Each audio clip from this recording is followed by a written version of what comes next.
Tonight we want to introduce you to a Boise man fighting for his wife, their future, and people in need. And when we say fighting, we mean, well, really brutal fighting. Matt King's live in the studio with our story. Yeah, Donna Michelle, Drew Nelson fights mixed martial arts for a living. He started fighting because it was fun, but now he'll readily admit the money does matter. And he could make a lot of that if he keeps up what you're about to see. We're still 5 fights away from the main event Drew Nelson's headlining, and the man they call the Animal just booted the night's previous level of intensity through one of the concrete walls of his dressing room. To this point, we'd watched amateurs grapple and flail in front of 10,000 paying customers rabid for a glimpse of contained violence. Well, we found just that in a Spartan locker room 2 stories below the masses. I feel like if I was half most of these guys' size, I'd still beat them up.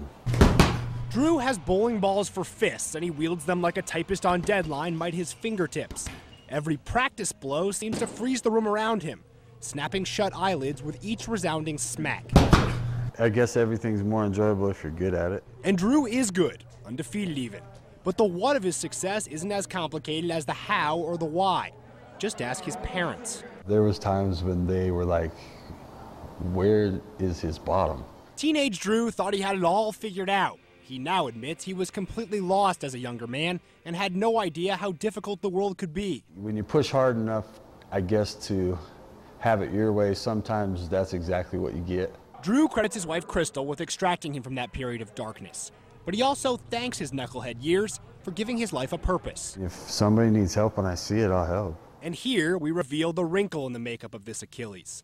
The warrior on his way to the cage, his mitts coiled, keen to inflict pain, uses those same hands to ladle soup to the homeless, teach troubled youth, and even to make his wife breakfast. She cooks better than me, but I like to cook. Drew seems fixated on his legacy, on the macro and not the micro, on building up the man and not his accomplishments. He's the kind of champ who's uncomfortable wearing his own belt. There's very few opportunities in this world where you can dig in and do something. Drew believes he's identified one of those occasions in tonight. Here, the mob cheers his intensity and bulging muscles, welcoming the night's headline fight. But unlike that aforementioned Greek hero, Drew's weapons were not bestowed upon him by the gods. His workout plan?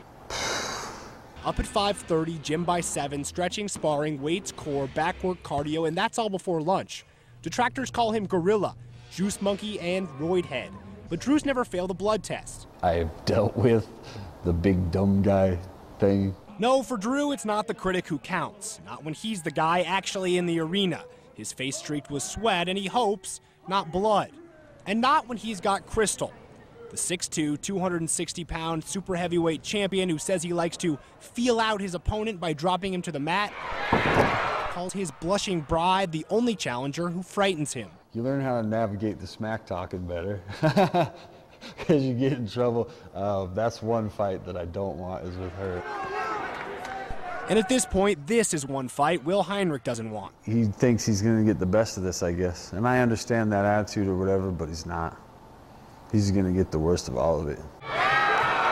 One of those same fists, twitchy and eager for so much of the night, well, now it finds a target and revisits it again and again. Too many times for the judge, he calls the fight. The main event over in less than 2 minutes. The reigning, still undefeated champ raises his belt and hustles to share the night's success with his wife. I fight hard for her. You know, not just in a cage, you know. I've never loved something so much in my life. And yes, that includes fighting. Drew's good at what he does, and there's money and belts and perhaps fame ahead if he wants it. The big show, the UFC and all that stuff isn't going to hit me like, oh, wow, I'm here. I told my wife, it's going to be more like, now I'm here. But right now, he's here, in Crystal's arms. Drew says he's committed to becoming the best fighter he can be. The woman behind the Animal supports that. But if the day ever comes where that support falters, Drew knows what he'll give up. Because this, right here, is exactly where he wants to be. It's a big fan right here. The one footnote we wanted to add, we do so many stories and have to hustle to get them on air. It's not that hard to look good in a 15-minute interview, but with Drew, we spent 4 months of sporadic shoots and back-and-forth contact, and consistently, he just seemed like a really, really good guy. Live in studio, Matt King, today's Channel 6 News. Coming up next on